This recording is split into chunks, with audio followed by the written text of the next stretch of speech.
এমন পড়া দিবা যাতে গলা ভাঙ্গে যায়, এতক্ষণ ধরে লিখবা যাতে আঙ্গুল ব্যথা করে, এতক্ষণ চেয়ারে বসে থাকবা যাতে কোমর ব্যথা করে। তোমার যে এই যে খারাপ লাগা অপমান, এটার কারণে তুমি চাইলে হাতে চুরি পরে সুন্দর মতো রুমের মধ্যে সাপনুরের মতো বিছানার মধ্যে ধাপ দিয়ে যায়, মেডিকেল হয় না। You can do this. অথবা প্রত্যেকটা খারাপ কমেন্টের স্ক্রিনশট রাখা, প্রত্যেকটা মানুষের চেহারা খেয়াল রাখা, প্রত্যেকটা মানুষ যারা কথা শুনেছে তাদের কথা খেয়াল রাখা, অ্যান্ড সেগুলাকে মনের মধ্যে পোষা। মনের মধ্যে রাগটা পুষো না, লেখো, ডায়েরি লেখো, 72 ঘন্টা ডায়েরি লেখো, স্ক্রিনশট তুলো। স্ক্রিনশট সবচেয়ে নেগেটিভ যে কমেন্টটা হয়েছে না তোমাকে নিয়ে, ওটা স্ক্রিনশট ওয়ালপেপারে দিয়ে মনের মধ্যে একটা চ্যাট উঠছে না, 72 ঘন্টা পরে এই চ্যাটটা যাবে পড়াশোনা এবং বইয়ের উপর। 72 ঘন্টা পরে যেই কোর্সে থাকবা, যেই বইতে থাকবা, সামনে যা থাকবে এমন পড়া দিবা যাতে গলা ভাঙ্গে যায়, এতক্ষণ ধরে লিখবা যাতে আঙ্গুল ব্যথা করে, এতক্ষণ চেয়ারে বসে থাকবা যাতে কোমর ব্যথা করে। মেক শিওর রাগটা প্রপার জায়গায় যায়।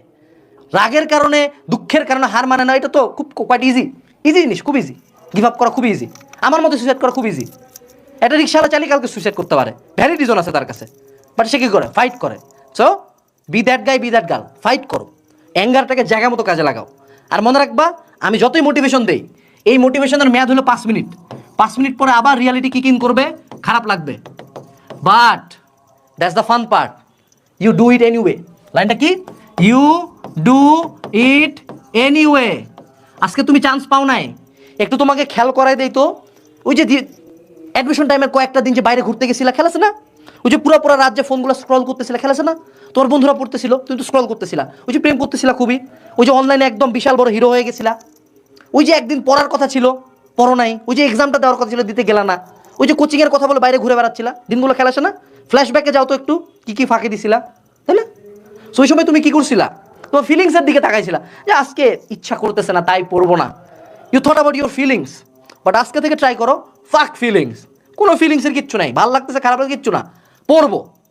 যতক্ষণ পর্যন্ত আমার পাবলিকে একটা সিট না হয় আমি পড়বো, যতক্ষণ পর্যন্ত ওদের মুখটা চুপ না হয় আমি পড়বো, যতক্ষণ পর্যন্ত আমি মেক শিওর না করি যে আমার রিভেঞ্জটা পুরো নিছে আমি পড়বো। যদি এই মেন্টালিটি মাথায় নাও, দেখবা শুধু পাবলিকে চান্স পাও না, লাইফে অনেক দূর গেছো। ভাইয়া পাবলিকের সিট কি সব কিছু? উত্তর হলো কিচ্ছু না। বাট কিছু না হলে আমি ফাইট দিব না কেন? ও যদি পায় আমি ফাইট দিব না কেন? ও যদি পাবলিকে পড়তে পারে আমি কেন হার মানবো? আমাকে কেন হার মানতে বলা হচ্ছে? আমি হার মানবো না। উনার উপর বিশ্বাস রাখো, উনার তোমাকে নিয়ে আরো বেটার প্ল্যান থাকতে পারে। সো উনাকে বেটার প্ল্যানটা বাস্তবায়ন করতে দেওয়ার জন্য তোমাকে কাজ করতে হবে। রুমের মধ্যে দরজা লাগাই দিয়ে কান্দাকাটি করলে উনার প্ল্যানে কোনো বাস্তবায়নের সুযোগই থাকবে না। তুমি বাকি